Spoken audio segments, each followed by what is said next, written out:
دنیا میں دو طرح کے انسان ہوتے ہیں۔ ایک وہ لوگ ہوتے ہیں جب ان کو کوئی بات آپ بتاتے ہیں وہ اس بات کو سمجھتے ہیں، سنتے ہیں، اور دوسرے وہ لوگ ہوتے ہیں جب آپ بات کرنا شروع ہی کرتے ہیں وہ کہتے ہیں ہاں ہمیں پتہ ہے۔ اپنے آپ کو، اپنے دل اور دماغ کو صاف کرنا، اس کو خالی رکھنا کیوں ضروری ہے؟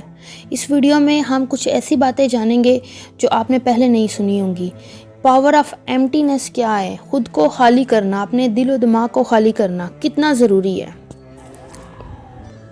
ایک چینی کہاوت ہے کہ آپ ایک کپ لیں، اس کے اندر چائے ڈالیں، جب وہ کپ بھر جائے گا تو آپ اس کے اندر مزید چائے نہیں ڈال سکتے۔ اسی طرح جب آپ اپنے آپ کو ہمیشہ کمپلیٹ محسوس کریں گے یا آپ یہ کہیں گے کہ آپ ہی کو سب کچھ پتہ ہے، آپ سارا کچھ جانتے ہیں، آپ کوئی نیا آئیڈیا، کوئی نئی بات، کسی کی بات سننے کو تیار ہی نہیں ہے، تو آپ کس طرح اپنی سوچ کے اندر، اپنی نیچر کے اندر، اپنے خیالات کے اندر اور اپنی عادات کے اندر تبدیلی لا سکتے ہیں؟ یہ ممکن ہی نہیں ہے جب آپ خود کہتے ہیں کہ ہم تو پرفیکٹ ہیں، یا اگر کوئی بندہ آپ کو بات سنا رہا ہے تو آپ کہتے ہیں ہاں جی یہ بات تو ہمیں پہلے سے ہی پتہ ہے۔ فقیر کون ہوتا ہے؟ ہم کس کو فقیر کہتے ہیں؟ ہم یہ سمجھتے ہیں کہ فقیر وہ ہوتا ہے جس کے پاس پیسے نہیں ہوتے۔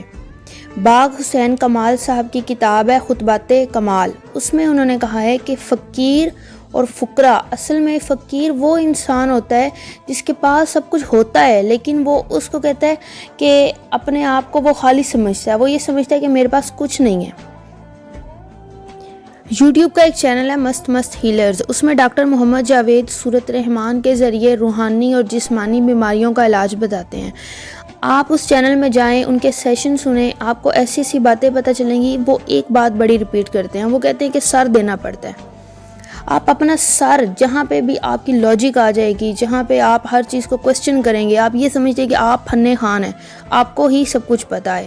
حالانکہ انہوں نے ایک ویڈیو میں ایک مثال دی تھی کہ ایک چھوٹا بچہ ہے اور ایک بڑا بچہ ہے، ایک اس کا بڑا بھائی ہے۔ وہ کہتا ہے کہ آسمان پہ بہت سارے تارے ہوتے ہیں اور چاند ہوتا ہے۔ وہ پوچھتا ہے کہ اس میں سب سے بڑا کیا نظر آ رہا ہے، کون سا تارا بڑا ہے؟ یہ چاند بڑا ہے۔ چھوٹا اس کا بھائی کہتا ہے کہ چاند سب سے بڑا ہے۔ حالانکہ اصل میں بہت سارے ایسے ستارے ہیں، ایسے سیارے ہیں جو چاند سے بھی بڑے ہیں۔ تو بڑا بھائی اس کا مذاق اڑاتا ہے، تمہیں تو کچھ پتہ ہی نہیں ہے۔ اس بچے کو اتنا ہی پتہ ہے جتنا اس کو اس کی ٹیچر نے بتایا ہے، جتنا اس کے گھر والوں نے بتایا ہے، اور بڑے بچے کو اتنا پتہ ہے جتنا اس کی سمجھ ہے۔ ہر انسان کے اندر کچھ نہ کچھ ایسا ہے جو اس کا اور اللہ کا رابطہ قائم کر کے رکھتا ہے۔ ہر انسان کے اندر کوئی نہ کوئی ایسی بات ہے جو آپ کو کچھ سکھا سکتی ہے، آپ کو کچھ بتا سکتی ہے۔ پھر بار بار ہم یہ سوال کرتے ہیں کہ ہمیں سکون نہیں ملتا، ہمیں سکون نہیں ملتا۔ واصف علی واصف صاحب کی کتاب دریچے میں وہ لکھتے ہیں کہ سکون حاصل کرنا چھوڑ دو، سکون دینے کی فکر کرو، کہ جتنا زیادہ ہو سکے آپ دوسروں کو سکون دو۔ اب اس کے لیے آپ کو کیا کرنا چاہیے؟ اللہ کے فیصلوں پر تنقید نہ کرو، بس مان لو۔ یہ اس کو بتائے کہ اس نے کیوں کیا، کیسے کیا اور کب کیا، آپ کو سکون مل جائے گا۔ بے سکونی کی تمنا چھوڑ دو۔ اصل میں بے سکونی، اس کتاب میں وہ کہتے ہیں کہ بے سکونی تب آتی ہے جب خواہشات ہوتی ہیں، اور خواہشات تب ہوتی ہیں جب آپ چاہتے ہیں کہ میں آ جائے، اور جب میں آتی ہے تب عشق نہیں رہتا، اور اگر عشق چاہیے تو اب میں کو ختم کرنا پڑتا ہے۔ جب تمنا تابع فرمان الہی ہو جائے، جو اللہ کا فرمان ہے، جو اللہ نے دیا ہے، نہیں دیا، جس حال میں ہے وہ دے کے بھی آزماتا ہے، لے کے بھی آزماتا ہے، اور قرآن پاک میں آیا میں اس کو ہدایت دیتا ہوں جو ہدایت لینا چاہتا ہے، جو سکون لینا چاہتا ہے، جو بات اچھی کرتا ہے، جو دوسروں کا خیال رکھتا ہے، جو اپنا خیال رکھتا ہے، جو اپنے آپ سے پیار کرتا ہے۔ تو اپنے عمل کو کسی اور کا ارادہ بنا لو، زندگی میں سکون آ جائے گا۔ اپنی زندگی میں آپ کو جو چیز سب سے اچھی نظر آتی ہے اسے تقسیم کرنا شروع کر دو، سکون آپ کو مل جائے گا۔ جب بچہ اس دنیا میں آتا ہے تو اس کا دماغ بالکل خالی ہوتا ہے۔ اب اس کے دماغ کے اندر مختلف حصے ہوتے ہیں، جس طرح کمپیوٹر کے اندر مختلف میموری ہے، مختلف فولڈرز ہیں۔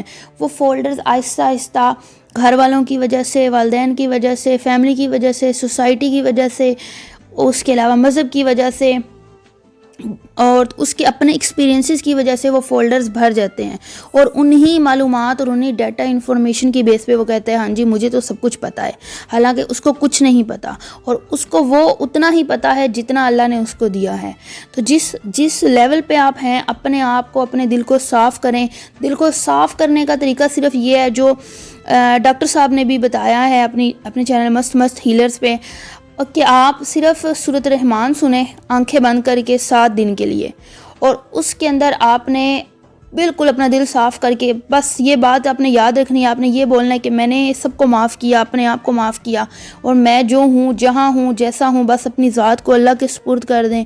7 دن کے لیے سورۃ الرحمن سنیں آنکھیں بند کر کے، اس کے بعد آپ نے پانی پینا ہے اور 3 دفعہ اللہ اللہ پڑھ کے۔ یہ وہ طریقہ ہے جو اس چینل پہ تھا اور جو میں نے بھی کیا، جس سے آپ کو شاید اپنے آپ سے سوالات جو ہوتے ہیں، جو آپ کے اندر الجھنیں ہوتی ہیں، اس کا حل مل جائے، اور جہاں سے سوال آتا ہے وہیں سے جواب آتا ہے۔ سوال بھی آپ کے اندر ہے، جواب بھی آپ کے اندر ہے۔ تو ویڈیو اچھی لگی ہو تو لائک کیجئے گا، شیئر کیجئے گا، اپنا خیال رکھیے گا۔ اللہ حافظ۔